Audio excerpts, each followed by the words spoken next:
know about anybody else, but my tomato crop this year has been absolutely rubbish, okay, which seems to be the consensus across most of the UK, to be honest, including my dad.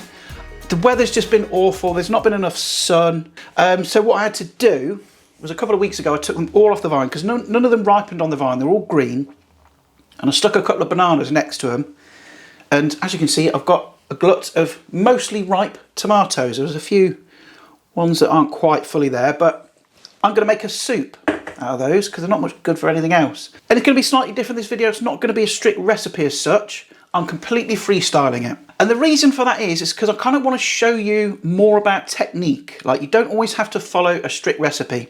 You know, soups are great, right? They're really easy to make. You can't mess them up unless you do something really stupid. So I thought in this video, we'll kind of switch it up a bit. I'm going to completely freestyle it. I'm going to chuck whatever I can in there. It's going to turn out into a nice delicious soup. I know it is. So yeah, let's crack on. Let's make some soup.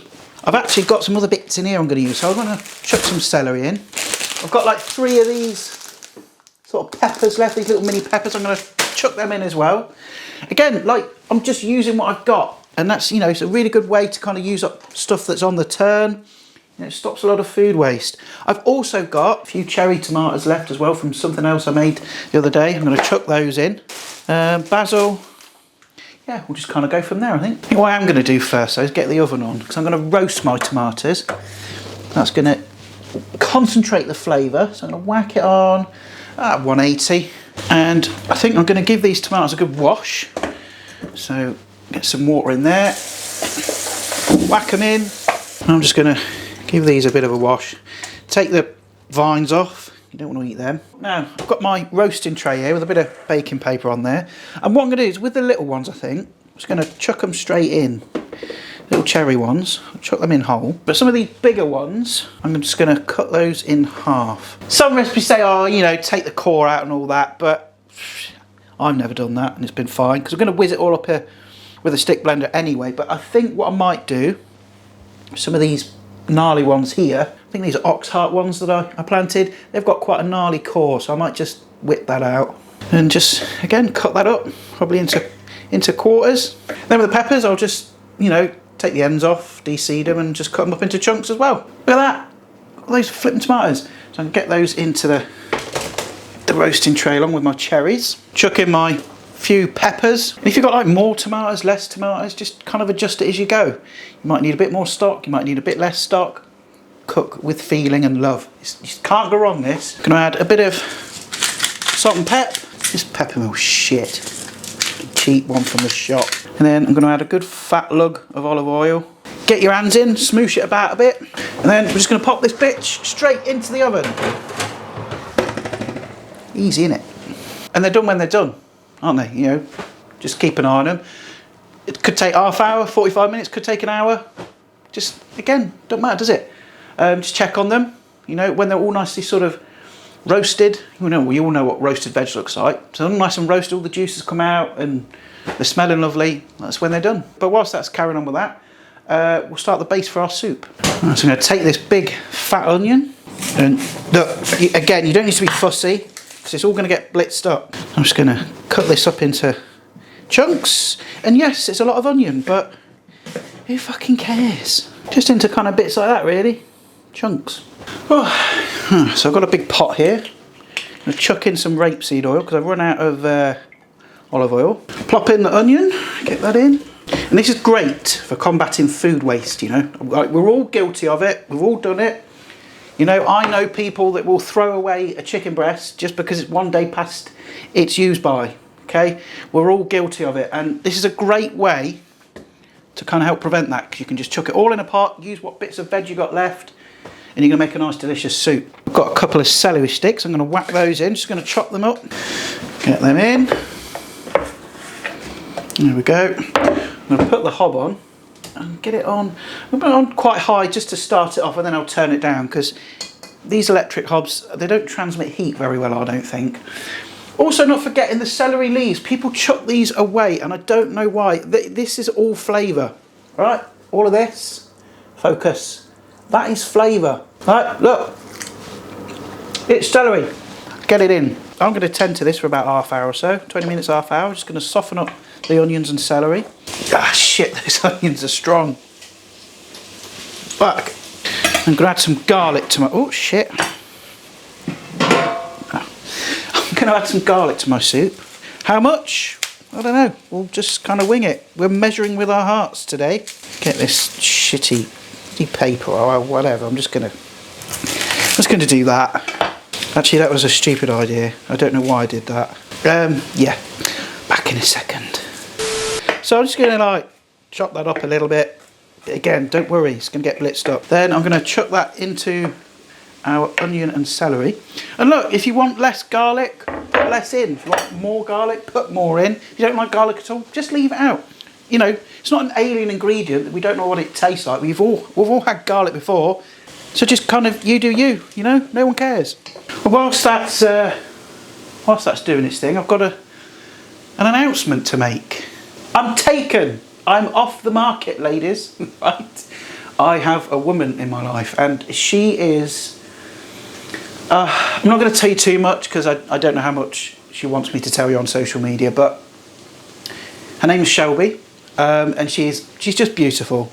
She's kind, she's sweet, she's funny, she's my soulmate, my best friend. She is absolutely wonderful, and I'm so lucky because she is. Well, she is hot stuff. So yeah, I'm taken, and I'm on cloud 9 at the minute, which is a first for me really, because since I started this channel, I've been single all throughout, I think, apart from the very beginning. I was in a relationship, but through most of this, like, history of this channel, I've been on my own. I've been single, but yeah, I'm taken now. Now I'm going to add some stock to this. You could use like chicken stock if you want. I think I'm going to keep it vegetarian. I'm going to add some veg stock, which I'm pretty sure I've got some of. That's veg stock, in it.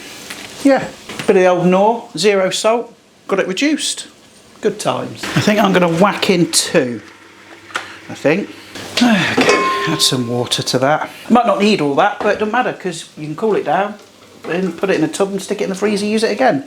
Also, what I found in the fridge is I found this bit of end of a parmesan. So what I'm going to do, I'm going to grate some of that up. Don't chuck that away, that's the rind. I'm going to chuck that in the pot. I mean, I'll fish it out at the end, but that parmesan rind is going to add lots of depth, lots of savoury notes to this dish. It's just going to add flavour, so don't chuck your parmesan rinds away. You can use them in stuff like this. And also to boost that sort of tomatoey flavour, I'm going to go in with a good plop tomato paste. I reckon maybe 2 tablespoons, I think. Again, I've told you this, you can't fucking mess this up. And the thing with tomato puree is you have to kind of cook it out, okay, because it can kind of taste bitter if you don't. Right, I think my tomatoes are sufficiently roasted, so I'm going to get those out. Oh, look at those. Look at those. Nice and jammy.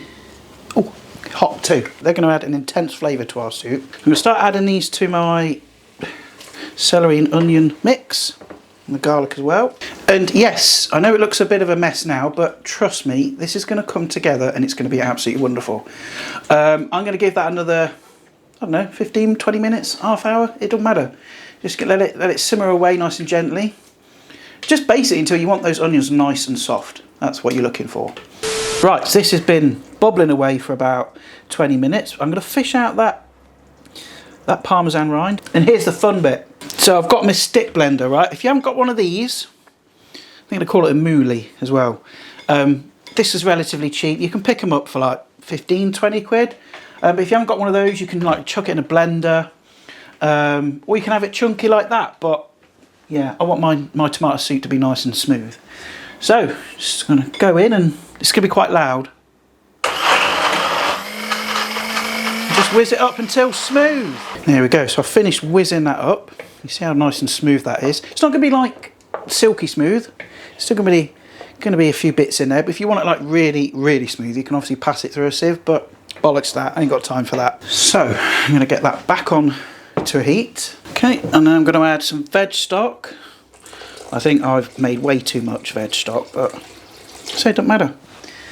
You can cool it down and freeze it. Probably take a bit more actually. Depends how thick you like your soup, doesn't it really? And this is the first time I'm actually going to taste it. for seasoning. We're going to add a lot of other stuff in there, you know, in a bit, but I'm just going to see what it's like for seasoning first.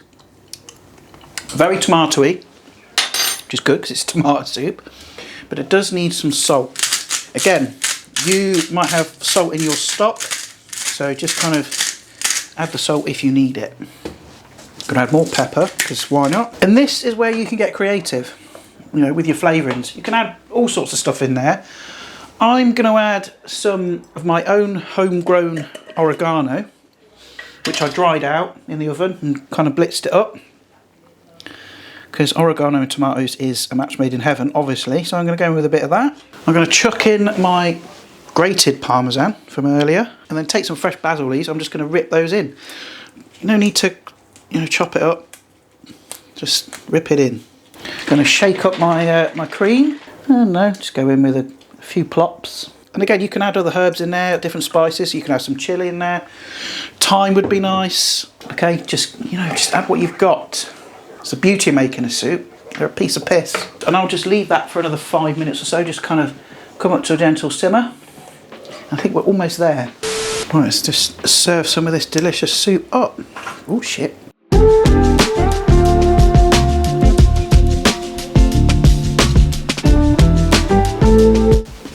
Got to dunk a bit of bread in there. Shelby did mention like a grilled cheese to go with this, or like, as we call them, a cheese toasty, which would also be amazing. That didn't cost me much at all. You know, the tomatoes I grew myself, most of them. A bit of stock, some herbs, spices, a few little veggies, and you've got an amazing tasty soup. But anyway, enough of me waffling on.